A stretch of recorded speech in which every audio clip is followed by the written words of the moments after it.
প্ৰতিবাদটো কৰিব লাগিব। বিজেপি চৰকাৰ যেতিয়াৰ পৰা ভাৰতবৰ্ষত তথা অসমত তেওঁলোকে ক্ষমতা দখল কৰিছে, ক্ষমতা দখল কৰাৰ পিছতে ভাৰতবৰ্ষৰ যে মুছলমানসকল তেওঁলোকক মুছলমান বুলি ভবা নাই, তেওঁলোকক এটা পনীয়া সামগ্ৰী বুলি ভাবি আছে। আচলতে অসমত যে কি চৰকাৰ চলিছে এইটো ধৰিব পৰা নাই। হিটলাৰটো নাই, কিন্তু হিটলাৰী শাসন চলিছে, জংগৰ ৰাজ চলিছে। ইয়াত আইন কানুন নাই। এতিয়া হিমন্ত বিশ্ব শৰ্মাৰ দাদাগিৰিহে চলি আছে। ইয়াত ক্ষমতাৰ বলত মুছলমানসকলক 24 ঘণ্টাই কেনেকৈ হাৰাশাস্তি কৰি থাকিব। আমিও কওঁ কোনো বিদেশী, বাংলাদেশী, পাকিস্তানী কোনো থাকিব নালাগে, কিন্তু এইটো নিয়ম নহয় যে ৰাতি 12 বজাত গৈ কাৰোবাক হেণ্ডকাফ লগাই তুলি আনিব। কোনটো আইনত আছে যে প্ৰমাণ নকৰাকৈ এজন মানুহৰ গাত হাত কৰি লগাব?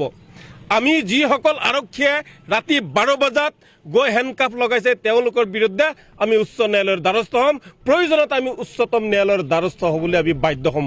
মহামান্য বিচাৰকেহে বিচাৰ কৰিব, আৰু কি কোন বিচাৰ কৰিবলৈ? কোনেও নহয়। গতিকে ইয়াৰ বিৰুদ্ধে তীব্ৰ গণতান্ত্ৰিক আন্দোলন হ'ব। মানুহক যদি হাৰাশাস্তি কৰে মানুহ ৰাজপথত আহিবই, আৰু ইয়াতকৈ প্ৰবল গণতান্ত্ৰিক আন্দোলন গঢ়ি তোলা হ'ব। মুছলমানসকল কি ভাৰতৰ মানুহ নহয় নেকি? হিমন্ত বিশ্ব শৰ্মাৰ যিমান অধিকাৰ আছে, প্ৰধানমন্ত্ৰী নৰেন্দ্ৰ মোদী ডাঙৰীয়াৰ যিমান অধিকাৰ আছে, ভাৰতবৰ্ষৰ প্ৰতিটো জাতি জনগোষ্ঠীৰ লোকৰ লগতে মুছলমানসকলৰ অধিকাৰ আছে।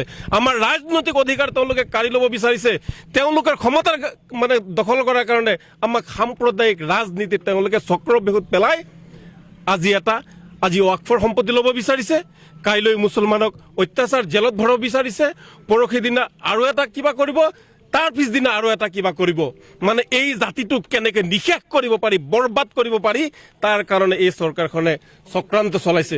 গতিকে মই আপোনালোকৰ জৰিয়তে এটাই অনুৰোধ জনাওঁ যে আমাক মানুহ হিচাপে জীয়াই থাকিব দিয়ক। আমিও সংবিধানৰ নীতিৰ আধাৰত আমিও জীয়াই থাকিব বিচাৰোঁ। আমাক পনীয়া সামগ্ৰী বুলি ভাবি খালি নিৰ্বাচনৰ আগত ব্যৱহাৰ নকৰিব।